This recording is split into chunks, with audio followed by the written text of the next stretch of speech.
In the sweltering heat of an August evening in 2017, hundreds of torch bearing men and women marched across the campus of the University of Virginia in Charlottesville. Their faces illuminated by flickering flames, they chanted a chilling refrain: "You will not replace us. Jews will not replace us."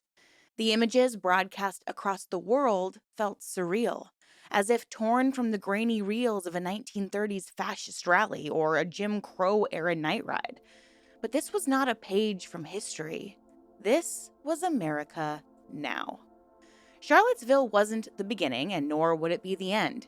It was a crescendo, a point where decades of simmering resentment, coded rhetoric, and evolving extremism boiled over into public view. Beneath the surface of American life, a movement had grown, shifting shape, changing language, and finding new ways to recruit, radicalize, and root itself in the political and cultural mainstream.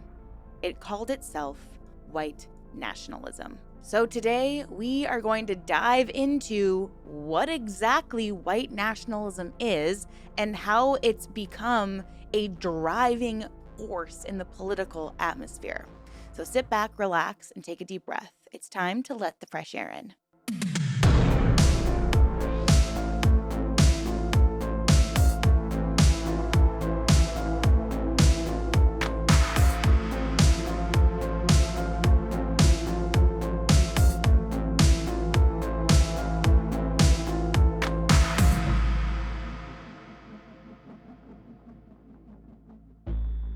Hello, everyone. Welcome back, or welcome if you're new. My name is Erin, and I am fascinated by all things cults, true crime, and unique spiritual practices. I post a couple videos every single week on one of these topics, so if you're into this sort of thing, please consider subscribing. I would absolutely love to have you here. Now, this has been such a heavy week. I hope you're all taking care of yourselves. The things that are going on right now are really, really scary and detrimental to us all as a whole. No matter what side of the political spectrum you lean, we're in a very troubling time. And so I just hope that you are taking care of yourself and you are speaking out for what you believe in, which brings me to why I am talking about this topic today. Now, something I don't share very often is the fact that when Columbine happened, I lived in the town that it happened in. My mother actually was working in the ER, and she actually saved lives of several of the victims of the Columbine shooting. So it has been held very near and dear to my heart. You're probably wondering, what does that have to do with white nationalism? Well, in a lot of the research I've done when it comes to mass shootings and specifically young white men who conduct these mass shootings, whether they're at a school, at a synagogue, at another public gathering, there's oftentimes a connection to white nationalism and also the incel community. So I started becoming really, really curious as to how these roots and these beliefs grow, especially specifically in young men in America. What exactly is going on where white men, who are the most privileged demographic in this country, what is really going on behind closed doors that is somehow making them think that they need to go to such extremes to prove that they're not oppressed? And why are they blaming people who are oppressed for their perceived oppression? It just doesn't make full sense to me. So that's where I'm coming from with this video. I know it's not a cult. I know it's not necessarily a true crime case. And I know that right now it's a very sensitive time for our country. And so I just want to encourage us to be open minded going into this. I know there are people who watch my channel that don't share the same beliefs as me. And I hope that in the comments, we can just keep it very civil and respectful. But I do hope that everyone who listens to this episode today can have an open mind. Human rights is something I'm extremely, extremely passionate about. And when I first learned about modern day Nazis and white nationalism back when I was in high school, I remember thinking it was just this tiny niche group of people who were totally and completely misguided and on the fringes of society. But now, as these people, these beliefs are coming into the mainstream and societal, political, systemic changes are being made that promote white nationalism, it's very concerning for me. So let's keep it civil in the comments. Everything that I am discussing here today is based upon publicly available information with my opinion kind of, woven in and out of it. So please be mindful of that. This research was done using publicly available information from multiple points of view. I never present just one point of view in my videos. I try to encapsulate the bigger picture so that you can come to the conclusion that you come to. Anyways, enough of my ranting and raving. Let's go ahead and get on script and really jump into what exactly white nationalism is, where it came from, and why has it proven to be so enduring. And also, how did a nation founded on ideals of liberty and equality become home to a movement that is so fundamentally contradictory to those values? And why, most importantly, is it experiencing this renaissance in the 21st century? So, as you may have guessed, white nationalism in the United States traces its roots to the aftermath of the Civil War and the collapse of slavery. In the Reconstruction era between 1865 and 1877, white supremacist ideologies took organized form to resist the new political rights of Black Americans. The Ku Klux Klan, founded in 1865 by ex Confederate soldiers, became a violent vanguard of this resistance. By 1870, the KKK had spread to nearly every southern state, waging a campaign of terror against Black voters and white Republicans who supported Reconstruction. The Klan's goal was to reestablish white dominance in the South, and in large measure, it succeeded. Even after federal crackdowns on Klan violence, white supremacists regained control of southern state governments by the late 1870s, overturning many Reconstruction reforms. During this period, white nationalism per se was not a distinct ideology separate from white supremacy. Rather, the prevailing assumption was that America was a white man's country, and militant groups like the KKK enforced that racial hierarchy through intimidation and bloodshed. Now, in the late 19th and early 20th centuries, racist ideology was further bolstered by the rise of eugenics and so called scientific racism. Influential American thinkers promoted theories of Anglo Saxon or Nordic superiority, arguing that the genetic quality of the nation's population must be protected from dilution. For example, Madison Grant's 1916 book, The Passing of the Great Race, warned that waves of immigration from Southern and Eastern Europe, as well as the presence of non white races, threatened to swamp America's original Anglo Nordic stock. Grant's work, which advocated maintaining racial purity, had a profound international impact, and it even became Adolf Hitler's proclaimed Bible, with Hitler writing to congratulate Grant on his theories. In the United States, Grant's ideas and those of other eugenicists, like Lothrop Stoddard, the author of The Rising Tide of Color Against White World Supremacy, gave a scholarly veneer to white supremacist beliefs. Eugenics became mainstream well into the 1920s and 1930s.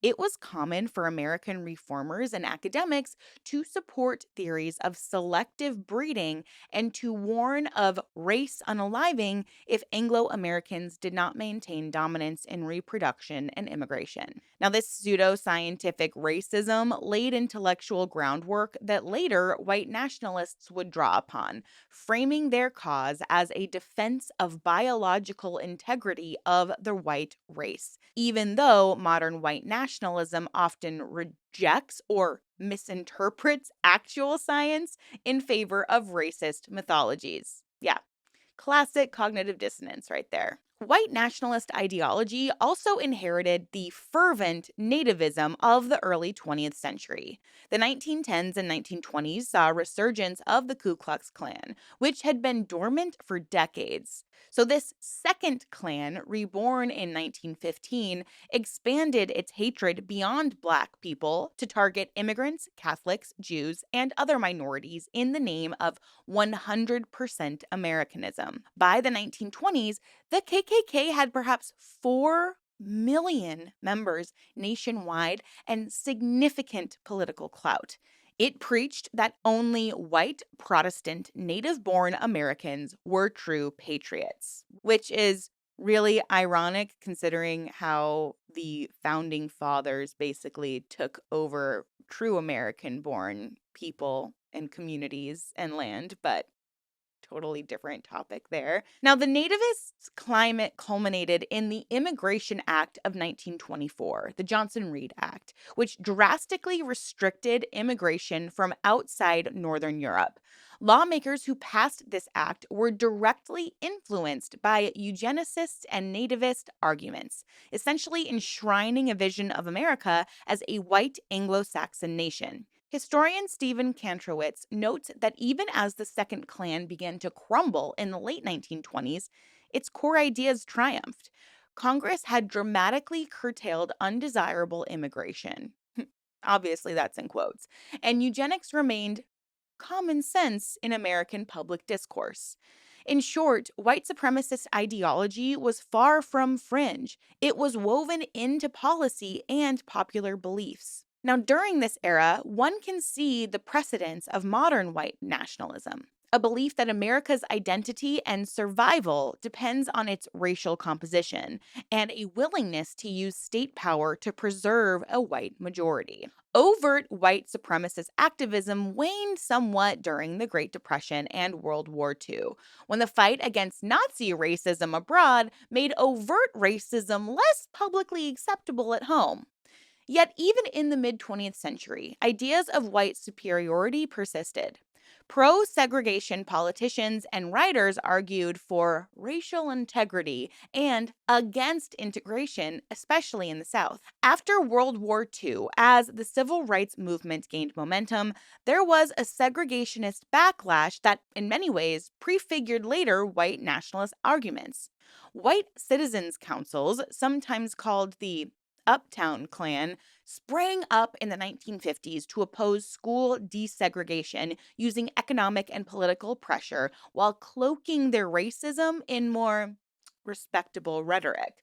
During the 1960s, the Ku Klux Klan itself surged again in response to civil rights victories, carrying out bombings and murders of Black activists and white allies. By the late 1960s, explicit legal white supremacy, for example, Jim Crow laws, had been dismantled, and open racism was driven from polite society's mainstream vocabulary. However, this did not mean that white nationalists or supremacist sentiments disappeared. They simply evolved and adapted to a new context. In the decades that followed, a self identified white nationalist movement would emerge, tracing its lineage to these historical roots, but also transforming in response to contemporary events. White nationalism as a distinct movement largely crystallized in the post civil rights era, especially from the 1970s onward. While earlier white supremacists had fought to maintain legal segregation or discriminatory immigration quotas, the new wave sought different strategies in a changing America. No longer able to openly defend segregation, late 20th century extremists reframed their ideology as one of white pride, heritage, and survival.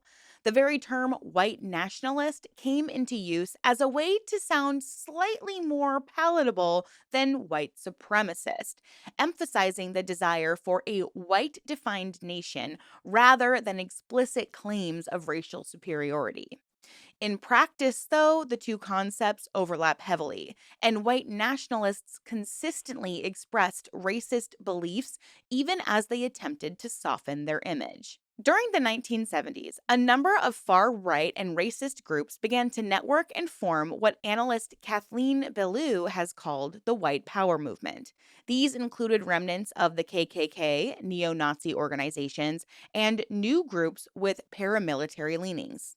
Key figures from this era became architects of modern white nationalism. For instance, William Luther Pierce, a former physics professor turned neo Nazi, founded the National Alliance in 1974, envisioning it as a vanguard for creating an all white homeland. Pierce also authored The Turner Diaries in 1978, a dystopian novel of violent racial revolution that would later achieve near scriptural status among many white nationalists. Another influential figure, George Lincoln Rockwell, had earlier founded the American Nazi Party in 1959. Although Rockwell was assassinated in 1967, his open admiration of Hitler and use of Nazi imagery set a stylistic example for some later groups, even as others in the movement preferred to downplay Nazi associations. By the early 1980s, white nationalist leaders were often military veterans, some radicalized by their experiences in Vietnam or by the sense of American decline afterwards. They infused the movement with guerrilla tactics and survivalist mentality. The Turner Diaries and other propaganda portrayed an imminent apocalyptic race war, fueling the formation of armed cells. One notorious example was the Order, a terrorist gang led by Robert J. Matthews that in 1983/84 carried out armed robberies and the assassination of a Jewish radio host named Alan Berg. Matthews explicitly saw himself as igniting a revolution foretold in Pierce's novel. And indeed, the Turner Diaries provided a blueprint for the Order's strategy of leaderless resistance and funding war through crime. Another current in this period was the spread of anti Semitic Christian identity ideology, which interpreted Christianity to claim that white Europeans are the true Israelites and Jews are satanic imposters. Identity preachers like Richard Butler of the Aryan Nations compound in Idaho blended Old Testament rhetoric with calls for racist war, attracting followers from the Klan and neo Nazi circles to annual training camps in the 1980s. Crucially, the 1980s also saw white nationalist leaders adopting a new tactical doctrine called leaderless resistance. Pioneered by figures like Louis Beam, a former KKK leader from Texas, this concept urged extremists to operate in autonomous small cells or as lone actors without formal hierarchy to make it harder for law enforcement to infiltrate or to disrupt their plots. Beam's strategy, which was published in 1983, was taken up by groups like the Order and later militia and extremist networks. This cell based approach allowed white nationalists to carry out violence such as robberies, bombings, and assassinations, while official movement leaders maintained plausible deniability.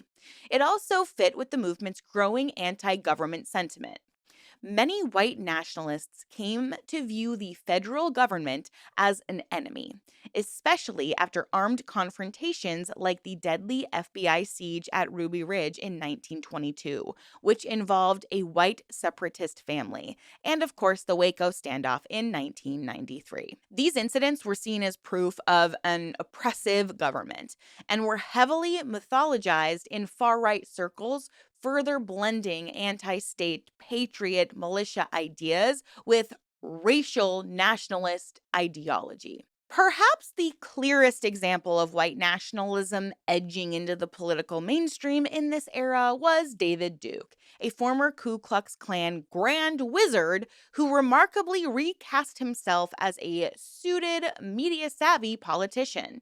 Duke left the Klan in the late 1970s and founded the National Association for the Advancement of White People, an attempt to create a professional advocacy group for white people. Imagine being like an activist for the majority and claiming you're being oppressed. I don't understand.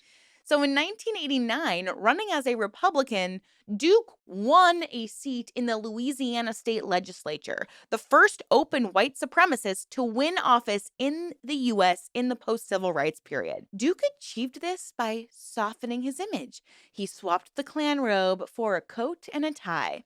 And by couching racist appeals in coded language, instead of bluntly attacking minorities, he spoke about welfare reform, crime, forced busing, and reverse discrimination, implicitly blaming Black Americans or immigrants for social ills without explicitly saying so. He also emphasized issues like white workers' economic pain and opposition to affirmative action, framing himself as a populist outsider. Despite Duke's extremist background, many white voters found his polished presentation appealing. In 1991, he made it to a runoff for Louisiana governor and won a majority of the white vote, but he did lose overall. Duke's brief political success had a lasting influence on the white nationalist movement. It taught extremists that optics mattered. To reach broader acceptance, they should present themselves as ordinary, concerned citizens, avoid Nazi insignia or overt slurs, and invoke mainstream fears like crime and immigration in racially coded ways. As one analyst noted, Duke created a playbook for how far right candidates could dress up racism in more palatable terms to win votes. In the following decades, numerous individuals with white nationalist leanings would attempt runs for office. Although usually unsuccessful, they would use similar tactics. Even more significantly, some of Duke's talking points began to seep into the conservative mainstream. By the 2010s, it was noted that several Republican politicians were echoing Duke's language on immigration and diversity, whether intentionally or not. The line between the radical fringe and the conservative mainstream was blurring, fulfilling Duke's own long held goal of making his ideas seem respectable. During the 1990s, many on the far right consciously adopted the term white nationalist in place of white supremacy as a public relations move. They argued, disingenuously, that they were not against other races per se, but simply advocates for the interests of white Americans, just like, Black civil rights groups advocate for Black interests. So, this rhetorical shift was meant to position white nationalists as a kind of interest group or identity movement. In practice, however, the distinction was mostly cosmetic. As the Southern Poverty Law Center observed, leading white nationalist ideologues continued to propagate crude, racist, and anti Semitic tropes. They had merely learned to smile for the cameras and claim that they were proud of their heritage rather than explicitly stating that non whites were inferior. Several figures typified this highbrow white nationalist approach. Jared Taylor, for instance, founded American Renaissance in the 1990s, hosting conferences and publishing articles that downplayed slurs but asserted that racial segregation and differences in IQ were natural. Taylor, who speaks in an erudite tone and wears a suit, frames his ideology as race realism and argues that whites have legitimate grievances and a right to remain a majority in their own countries. Along with others like writer Peter Brimelow, founder of the anti-immigration website VDARE, and academic Kevin MacDonald, known for anti-Semitic theories about Jews, Taylor gave white nationalism this intellectual veneer in the 1990s and 2000s. They appealed to educated audiences by citing statistics on crime or education, often out of context, and by claiming that white identity was under threat from multiculturalism. While neo Nazi skinheads were brawling in the streets, this cadre of suit and tie extremists were submitting articles to mainstream leaning publications and building networks of influence on the right. In the long run, both the violent fringe and the polished pseudo intellectuals would contribute to the movement's growth. One by intimidating and provoking conflict, the other by slowly injecting racist ideas into broader political discourse. The 1990s were a turbulent time that saw the lines blur between white nationalists and other far right currents. The militia patriot movement, which was primarily anti government and sprang up in response to Ruby Ridge, Waco, and gun control fears, often intersected with white nationalism. Not all militia members were racially motivated, many focused on conspiracy theories about the federal government. But there was significant cross pollination. For example, the 1995 Oklahoma City bomber, Timothy McVeigh, was principally anti government, but he was deeply influenced by the Turner Diaries and sold the novel at gun shows before carrying out his attack. McVeigh's bombing of the Oklahoma City Federal Building, which killed 168 people, was eerily similar to a fictional bombing depicted in Pierce's book. This demonstrated how white nationalist propaganda could fuel real world violence, even by individuals not explicitly part of a neo Nazi or Klan group. The Oklahoma City attack briefly turned national attention to the danger of far right extremism. Federal agencies cracked down on some groups. Certain leaders, like the Aryan Nation's Richard Butler and Order member David Lane, were prosecuted or even imprisoned. However, many others escaped serious consequences. Historian Stephen Kantrowitz notes that through the 80s and 90s, numerous white power crimes went unpunished or yielded only light sentences, and this only emboldened the movement. A pivotal development in the 90s was the movement's embrace of the internet as a tool for networking and propaganda. As early as 1985, white supremacists were experimenting with computer bulletin board systems, or BBS. In 1990, Don Black, a former KKK leader and associate of Duke, launched a dial up BBS for extremists. By 1995, he had transformed this into Stormfront.org, which became the first major hate site on the World Wide Web. Stormfront provided a global online gathering place for neo Nazis, Klansmen, and other white nationalists to share ideology and tactics. Don Black declared that the purpose was to provide an alternate news media and build a virtual community for the fragmented white nationalist movement. This foresight proved to work. Stormfront thrived, eventually hosting hundreds of thousands of registered users and connecting like minded radicals from the US, Europe, and elsewhere. The existence of this online nexus meant that even as some traditional groups fell apart or leaders died, the movement could regroup in cyberspace. So I don't want to hear anyone tell me that there's no such thing as online cults or online brainwashing, because it absolutely happens, and it's been happening since the 80s, apparently. Now, by the turn of the millennium in 2000, the white nationalist movement in America had morphed into a loosely interconnected network, a mix of underground cells and prison gangs, above ground organizations with newsletters and conferences, pseudo academic think tanks, and a growing virtual community on the internet. While still considered fringe, this network had shown a remarkable ability to inject its themes into mainstream politics, especially via issues like immigration, affirmative action, and crime. And it was poised to exploit new opportunities in the 21st century. The early 21st century brought conditions that would energize white nationalists anew. One major catalyst was the United States changing demographics.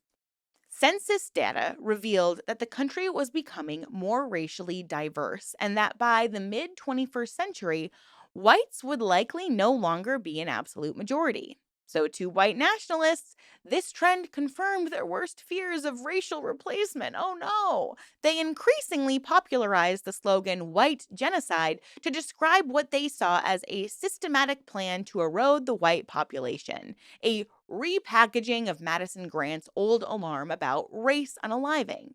So now, infused with conspiratorial twists that sinister elites, often code for Jews, were orchestrating mass immigration and racial mixing. So, the election of Barack Obama in 2008, the first Black U.S. president, was another galvanizing moment.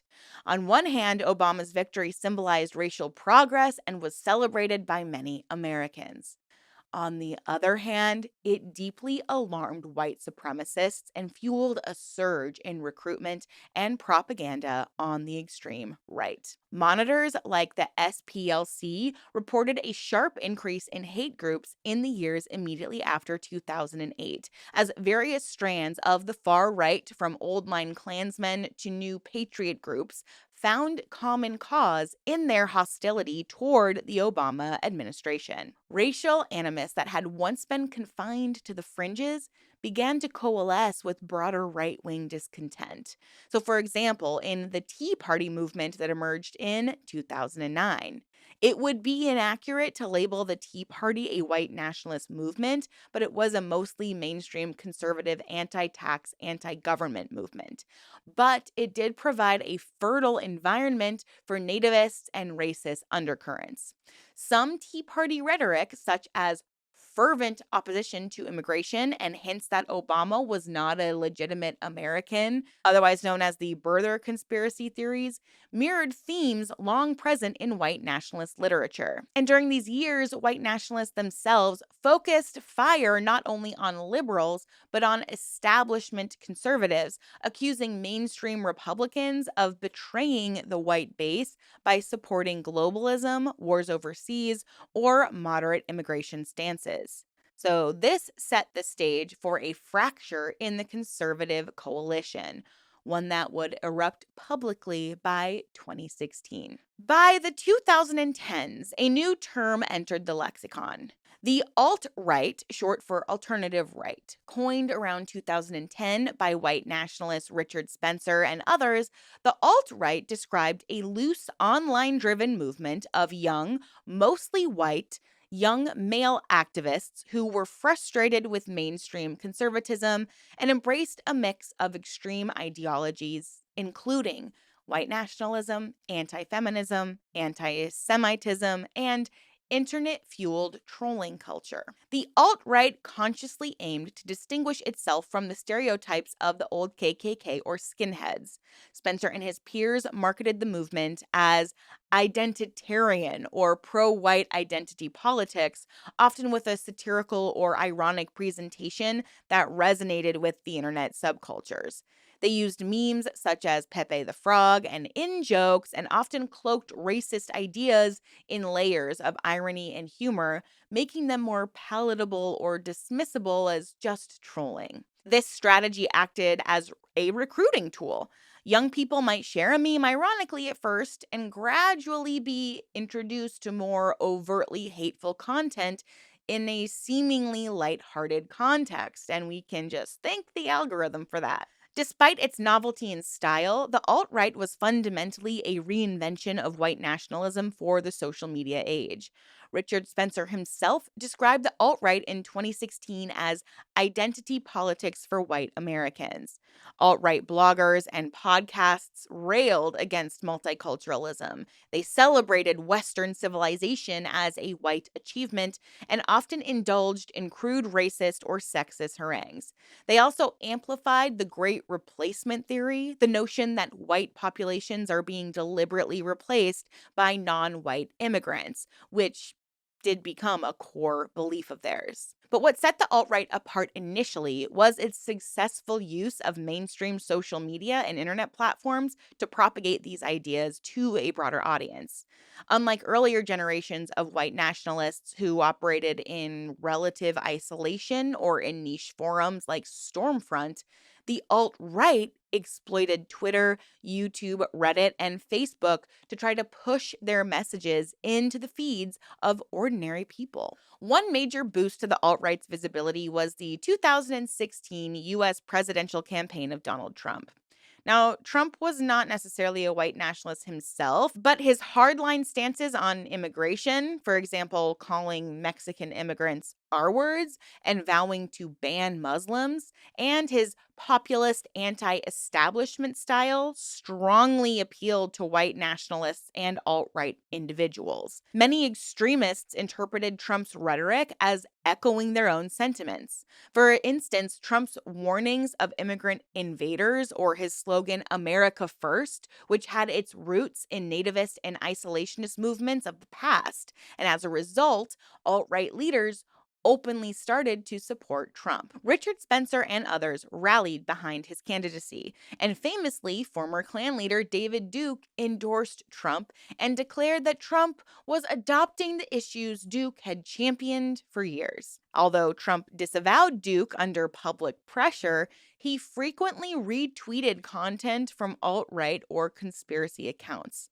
helping to normalize them. The alt-right even dubbed Trump their God Emperor in memes. And at a post-election conference in Washington, Spencer led a crowd in Nazi-like salutes and celebrating Hail Trump. And you might remember this because it was caught on video and went viral. So thus, 2016 marked an unprecedented moment where white nationalists aligned figures felt close to real political power. And the election outcome was celebrated by them as a victory for their worldview, or at least a step toward breaking the grip of multicultural liberalism. Now, at the same time, Trump's rise also brought public scrutiny to white nationalism like never before. Media outlets ran many stories on the alt-right, Duke, Spencer, and others, exposing wider audiences to these ideas, even if in a critical light.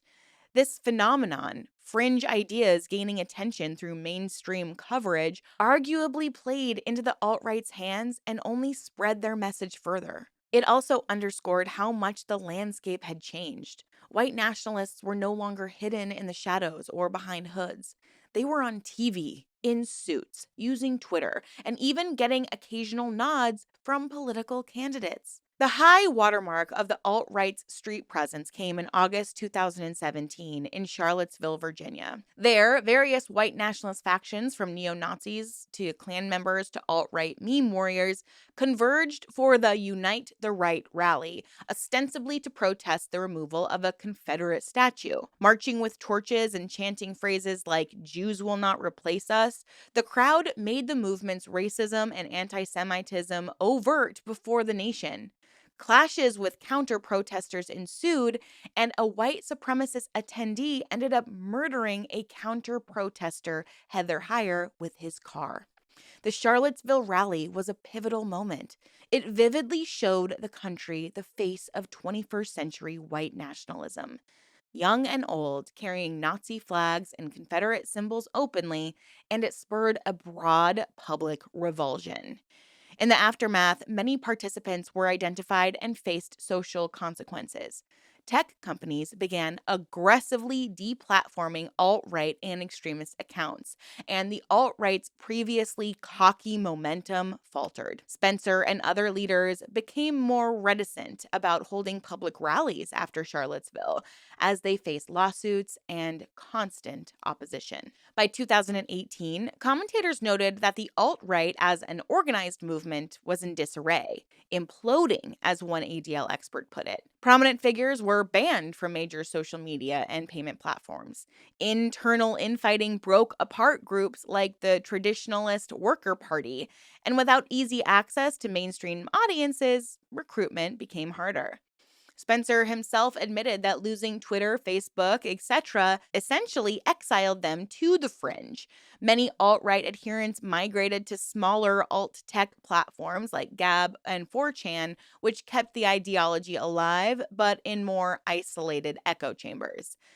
However, it would be premature to say that white nationalism disappeared. On the contrary, even as the alt-right label faded, the ideology persisted, and in some ways further mainstreamed through subtler channels. For example, the Great Replacement conspiracy moved from far-right forums into mainstream conservative media talking points by the early 2020s. Certain political commentators and elected officials began parroting the idea that Democratic elites were encouraging immigration to replace traditional white Americans, a notion indistinguishable from white nationalist propaganda, save for the absence of overt slurs. At the extreme end, a string of terrorist attacks underscored that the violent potential of white nationalism remained. The 2018 Pittsburgh synagogue shooting, the 2019 Christchurch mosque massacre in New Zealand, the 2019 El Paso Walmart shooting targeting Hispanics, and the 2022 Buffalo supermarket shooting targeting Black people were all perpetrated by individuals who subscribed to white nationalist or replacement theory beliefs and were steeped in online hate forums. These tragedies showed how the ideas can directly inspire mass violence. The attackers often cited each other's manifestos, indicating a transnational white nationalist network of influence facilitated by the internet. By 2025, white nationalism in the United States is a complex picture. It has no single leader or centralized organization, and indeed, infighting and factionalism are common. But its narratives about victimized whites, immigrant invasions, and racial hierarchies have seeped into wider political discourse. And white explicit avowals of white nationalism are still broadly rejected in mainstream society. Elements of its worldview, such as fears of demographic change or opposition to critical race theory and diversity initiatives, have gained significant traction in one of the two major political parties' base. This creep into the mainstream is arguably the most troubling development of recent decades. What was once clearly recognized as extremist rhetoric has, in watered down form, become part of ordinary partisan debates. Over the past few decades, a number of individuals and groups have been especially prominent in propagating white nationalist ideology in the US. It is useful to profile a few of these key figures and organizations to try to understand the movement's dynamics. The KKK. This is America's oldest white supremacist society, and it has gone through several incarnations since 1865. In modern times, dozens of small Klan factions still exist, though their influence has greatly diminished. The Klan's notorious imagery of the white hoods, burning crosses, and legacy of violence make it a pariah to most Americans. Even many younger white nationalists see it as outdated. However, Klan groups were quite active well into the 1960s and had a resurgence in the 70s under leaders like David Duke. While contemporary KKK groups lack central coordination or numbers, they continue to espouse hatred of African Americans, Jews, and other minorities using the rhetoric of Christian patriotism. Their enduring presence is a reminder of the deep roots of white supremacy. Even if many newer white nationalists prefer to distance themselves from the KKK's overt vigilante terror, they're really all cut from the same cloth. Now, David Duke is a very polarizing figure and often called the father of the modern white nationalist movement. After his KKK stint, he pioneered that strategy of wearing business suits and watering down his racism. His 1991 gubernatorial campaign in Louisiana shocked the nation and signaled that explicitly racist candidates could exploit issues like crime and welfare to gain support. Duke's influence on today's far right is profound.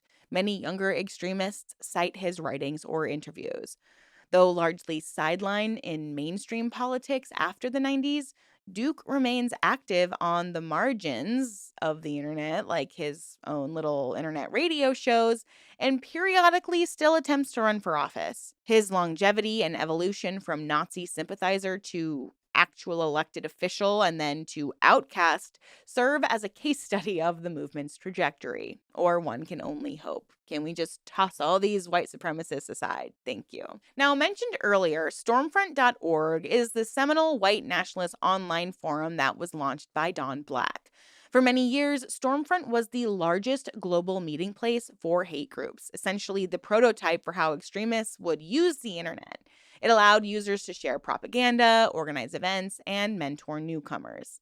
The site's prominence has faded somewhat with the rise of newer platforms and social media, but at its peak in the 2000s, Stormfront was a key incubator for young white nationalists. Storefront demonstrated the power of creating a sense of community among scattered extremists, a model that later many hate sites and alt-right forums would emulate. Jared Taylor is someone who represents the intellectualizing tendency of white nationalism. His organization, American Renaissance, often shortened to AMREN, began as a monthly magazine in 1990 and later a website and conference series. Taylor preached a relatively polished doctrine that racial differences in IQ and behavior are innate, and that it's natural for people to prefer the company of their own race. He stops short of openly calling any other race inferior and instead uses terms like racial realism and asserts that diversity leads to conflict. The Omron conferences, held annually, draw an international crowd of suit clad white nationalists, including European far right activists. Attendees have ranged from college students to ex military officers. And Taylor's calm academic style has made him a respected elder in alt right and white nationalist circles. Underneath the veneer, however, the content he promotes, eugenics, racial science, and lamentations that white people are going extinct, is as extreme as anything from the Klan. Taylor's contribution is in making these ideas sound like common sense, concern, rather than hatred. Notably, he argues that white people should organize along racial lines just as minorities do, a talking point that has increasingly filtered into mainstream conservative rhetoric about identity politics. And now we come to the National Alliance, which was once one of the most formidable neo-Nazi organizations in the United States. The National Alliance was founded by William Pierce in 1974 and headquartered in West Virginia. Pierce envisioned a vanguard party that would one day lead a revolutionary overthrow of the U.S. government to establish an all-white ethno-state. Throughout the 80s and 90s, the National Alliance ran a publishing imprint called National Vanguard Books and a radio show, and it was a nexus for distributing materials like the Turner Diaries. It reached a peak membership of a few thousand. After Pierce's death in 2002, the alliance faltered due to leadership struggles. But in its heyday, it had influenced many other groups and lone wolf actors. The alliance's trajectory from influential to nearly defunct also reflects how the movement can splinter.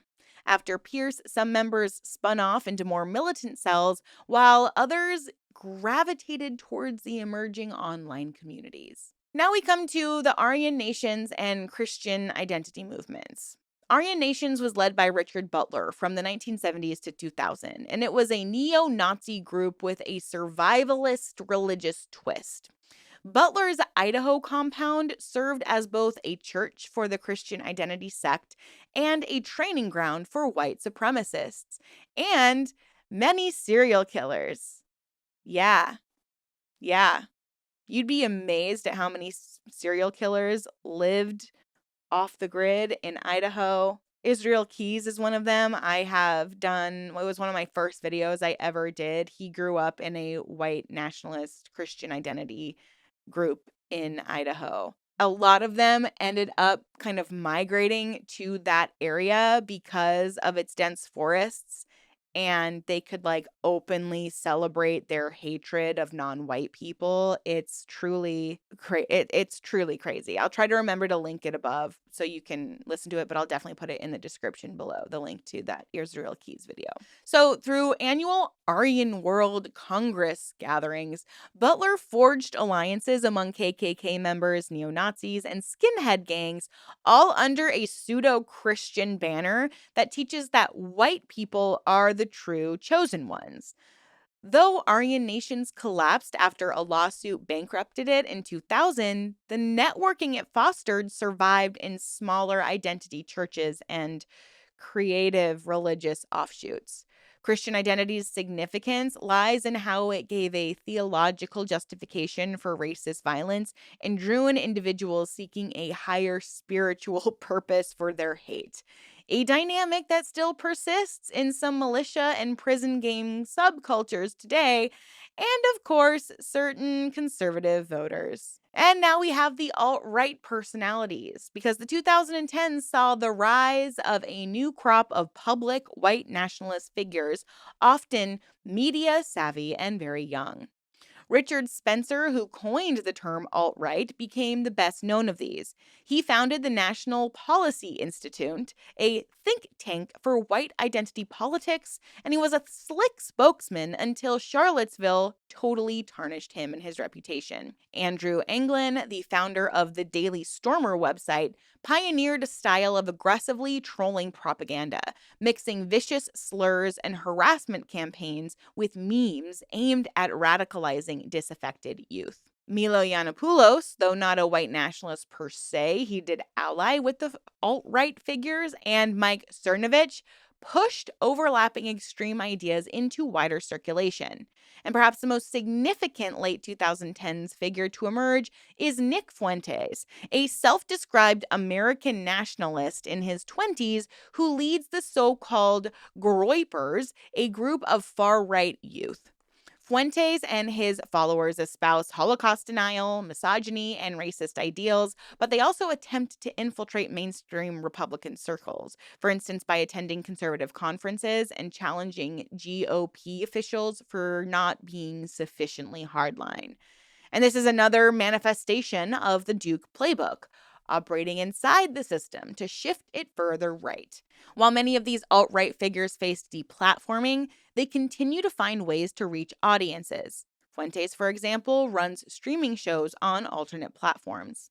Their youthful faces and internet celebrity status have helped lure teenagers and 20 somethings into white nationalist ideology under the guise of ironic humor or edgy dissident politics. It's also important to note organizations that aren't explicitly white nationalists in their official stance, but have substantial overlap with the movement. For example, the Oath Keepers and Three Percenters are anti government militia groups whose membership is overwhelmingly white and who often traffic in conspiracy theories with racial undertones. The Proud Boys, which I'm sure we've all heard of, founded in 2016 by Gavin McGinnis, label themselves as Western chauvinists and have had non white members.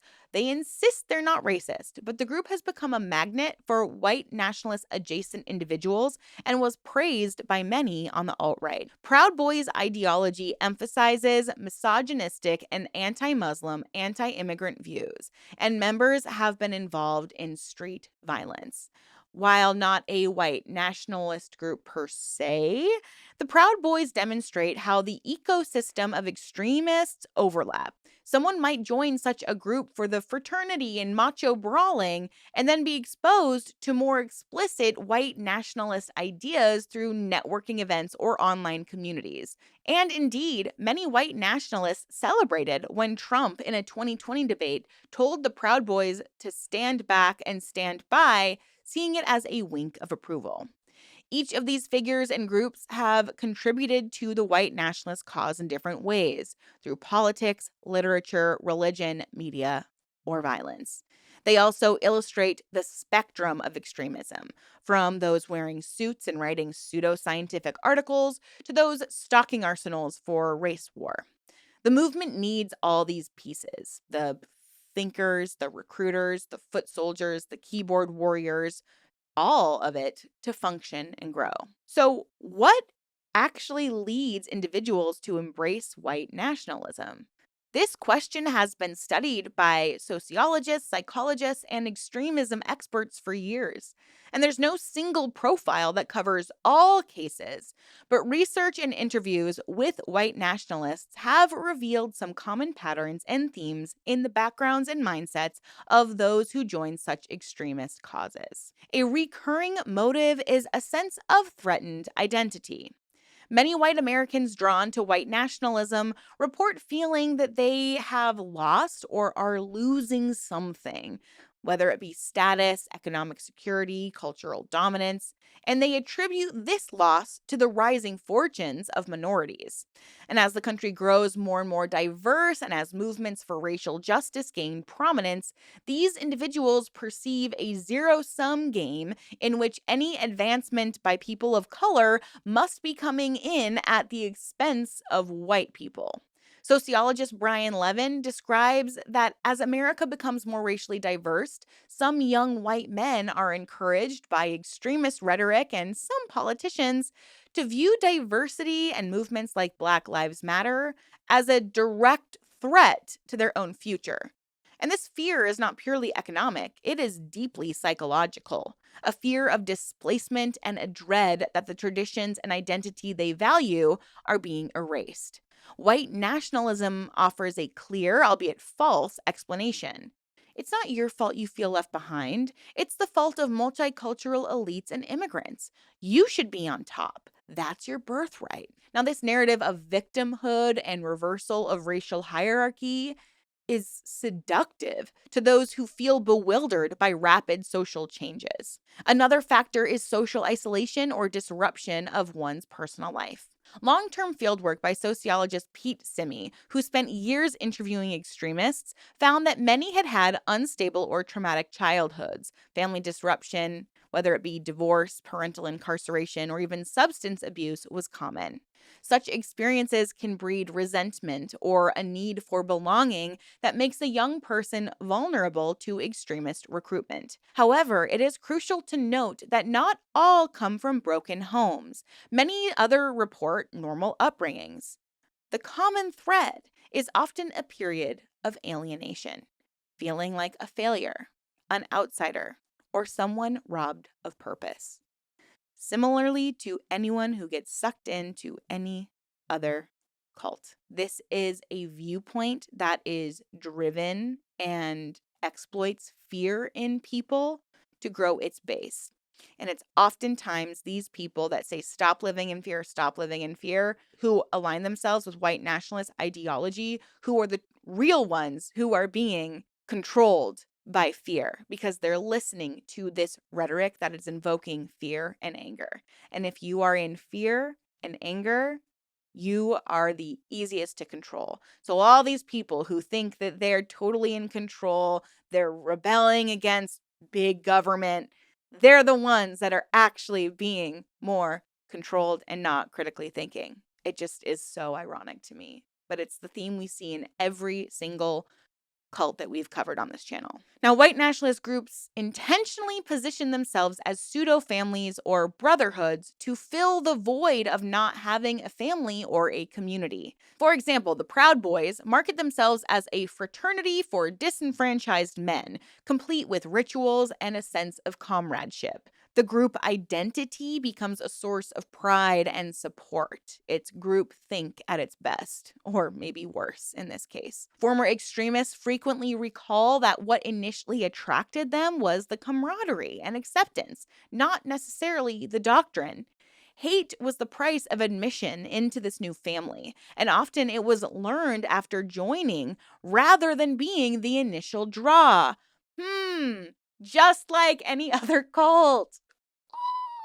Psychologically, many who gravitate to extremist ideologies exhibit a low tolerance for ambiguity and complexity. White nationalism provides simple answers to complex problems. It tells adherents that all their frustrations, their inability to find a job, failed relationships, crime in society, national decline, have a single root cause. It's all the other races. So a simple solution to that would be to exclude or subjugate those groups. Simi notes that a black and white thinking style is prevalent among extremists. They prefer clear distinctions and absolute categorizations, friend versus enemy, pure versus impure, us versus them mentalities. In a world that can feel overwhelmingly complex and chaotic, the extremist ideology's clarity can be perversely comforting. It's, quote, powerful to offer people who feel lost some easy answers, unquote. White nationalism says, You're poor or unhappy because they, the immigrants, the Jews, etc., are undermining you. Embrace your race and fight back, and you will be restored. That is a quote. And this narrative is straightforward and emotionally satisfying for someone who might be unemployed, lonely, or otherwise adrift and looking for something to channel their anger into. It's also important to mention the gender dynamics. The white nationalist movement is predominantly male, and many experts have observed that it taps into a crisis of masculinity. Young men who join are often heavily invested in a traditional view of masculinity, one where being a man is tied to being a provider, having authority, and having access to women. If they feel emasculated by modern society, whether it's due to economic shifts, feminist progress, etc., they may blame those changes on liberal or PC culture. White nationalism, with its emphasis on traditional gender roles, with women as homemakers and bearers of white children, and glorification of warrior male figures, dovetails with the grievances of the so called manosphere. Sociologist Tristan Bridges notes that groups like the Proud Boys attract men who feel like they've been denied their ability to achieve manhood as they conceive it. These men hear that feminism and diversity are the reasons that they aren't more successful, and they find a cause that tells them that they can be heroes, protecting their nation and their women from alien invaders. This is one reason we see a convergence of misogyny and racism in many far right forums. Hatred of feminazis and hatred of minorities often reinforce each other as twin rebellions against progressive social norms. While social and psychological factors create vulnerability, the ideology itself also plays a role in entrenching people's commitment. White nationalism constructs a full worldview and identity for adherents. It often starts with a perceived grievance, like, I didn't get into college because of affirmative action, and affirmative action favored a less qualified minority, or immigrants are taking our jobs. And then from there, the individual seeks out explanations and finds the white nationalist narrative that validates all of this resentment they're feeling when they could also just, like, I don't know, go to therapy. The movement then encourages a cognitive restructuring. The person comes to see history as a racial struggle, to reinterpret their personal experiences through that racial lens, and to adopt a new identity as a white warrior or a proud European American.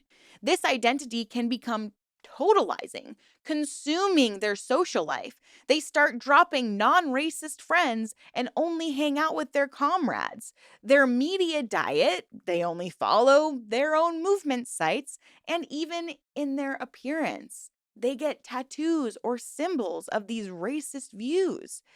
In its extreme form, white nationalism demands complete allegiance, which can lead to isolation from mainstream society and create more of that resentment. And ironically, that isolation then makes the individual even more dependent on the extremist community, and this creates this self reinforcing cycle. It should be noted that while many join due to these factors, people also leave white nationalist movements, and understanding why they leave gives more insight to why they joined. Programs that help individuals exit hate groups often find that providing alternative sources of support and addressing practical needs like job training or counseling for trauma can pull someone out of extremism. These are people that at the end of the day need nurturing love and support. But because of their views and their hateful rhetoric, nobody wants to support them. So there are people whose literal mission on this earth is to nurture these racists to help them get out of these racist communities. And this underscores that for many, the hate was just a symptom of deeper unhappiness or dislocation. So when those underlying issues are resolved, say the person finds a job or reconciles with family, that hatred often loses its grip. Many former white nationalists describe an awakening that was triggered by personal relationships, like befriending a non-white colleague and realizing their prejudices were completely wrong, or simply exhaustion with the paranoia and anger that dominate an extremist's life. In summary, individuals do not become white nationalists in a vacuum. Economic frustrations, demographic anxieties, family disruptions, search for identity, peer influence, and personal psychology all interweave. White nationalist leaders exploit these factors masterfully. They tailor their recruitment to tap into those feelings of grievance and offer belonging, identity, and seeming righteousness. So, understanding these drivers is crucial for developing strategies to prevent radicalization and to rehabilitate those who have embraced this hateful ideology, which is so strange to wrap your head around because I'm sure a lot of you are like, Aaron, are you empathizing with these white nationalists? Absolutely not. But I can see, just understanding human psychology, how oftentimes people who are not used to self reflecting become the victim of their own situation that they probably put themselves in. And instead of reflecting and wanting to improve themselves, they want to find someone else to blame. And in being able to find someone else to blame, that just drives the hatred. It's like a snowball effect. It's very fascinating to think about. Absolutely not do I empathize with these people. But if you are speaking to someone or have someone in your life or just know someone or a community near you that it leans more alt-right or more of a white nationalistic undertone to their personality, or that's how they like to label themselves, I think it is very, very important to start asking them questions, like the types of questions we say to ask anybody when we're trying to get them out of a cult, Because asking someone those questions can, A, trigger their critical thinking, but it also offers them support. And if they're only getting support from a hate filled group, then they're going to continue to be involved in that hate filled group instead of the alternative, which is speak to somebody who is loving and caring and maybe even a different race than them and recognize, like, oh, wow, I have been in this dark, dark, hatred filled cloud and it's time to get out of it. So, to conclude this video, I mean, I feel like there's so much more we could be diving into, but this resurgence, this mainstream white nationalism that kind of is clouded behind certain political parties and has become so much more normalized. It's all because of people wanting to find a community, engaging with something online, and then the algorithm continues to show them that type of content, which only reinforces these new ideas. It is extremely dangerous to get stuck in an online echo chamber like this. And the algorithms themselves, they discourage anyone from looking at the opposite point of view that they have because you don't want to get sucked into the wrong side of the internet. And I feel like white nationalism in modern days is being fueled by the access to all of everybody's thoughts and opinions on a daily basis, but only if it aligns with what you're currently interested in seeing because of the algorithm. The persistent expansion of these beliefs into not just the mainstream, but into the political atmosphere is so incredibly troubling to me and concerning and dangerous for all of us. In my opinion, what makes humans so interesting and special and beautiful is our differences. I absolutely love meeting people who look differently than me, come from a different place. I love learning about how people live their lives at home. I love learning about different religions, different beliefs, different behaviors, different dances, I just love learning about different cultures. And I think that initially that's what was making America so beautiful is America is a melting pot of so many people. We literally built this nation on inviting people to immigrate here to start new lives. And now that we have a thriving, diverse ecosystem, people are mad at that. The whole reason America is what America is because it was built on the backs of people who came here either voluntarily or involuntarily. So to demonize those people, when many of them we forced to come here to help build the nation, is truly an abomination on society, in my opinion. This video has really helped me understand the growth and the spread of this ideology, and I hope it taught you something too. Again, I want to reiterate, I'm not empathizing with anyone who is a white supremacist, but I do think it can be valuable, and you could change someone's entire mind and literally like pull them out of the white nationalist spell and the white nationalist cult if you know how to ask the right questions and try to be open-hearted in your communication. Because two people fighting, whether it's online, in person, over the phone, telling someone their point of view is wrong is never going to get them to change their mind. But asking someone how they came to that belief might help them reflect. And it seems to me that a lot of these, especially young white nationalists, they don't know how to self-reflect or take accountability, or they don't have the support they need. So they go to these dangerous online groups. But anyways, I'm eager to hear what you have to say about this. And I think the comment section of this video will be very interesting. Let's keep it civil. If you see anything that's hate-fueled, you are more than welcome to, report it. And I really hope that this video could change someone's mind. If you did find this video and you are more right-leaning or consider yourself alt-right, I would be really curious to see if your point of view has changed at all on this. I'd be very interested to hear that. And I'm sure there will be many people who are angry in the comments, but, I said what I said. I believe what I believe, and I will always advocate and support and be an activist for those marginalized people. And I think it's important to bring these topics more to the forefront.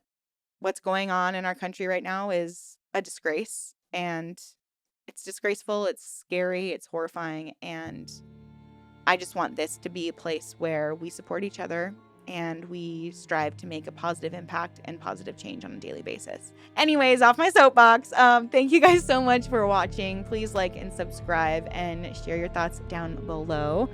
And I will see you in my next video very soon. So stay safe out there. Remember to ask questions and always stay skeptical. I'll see you in my next video soon. Thank you so much. Bye.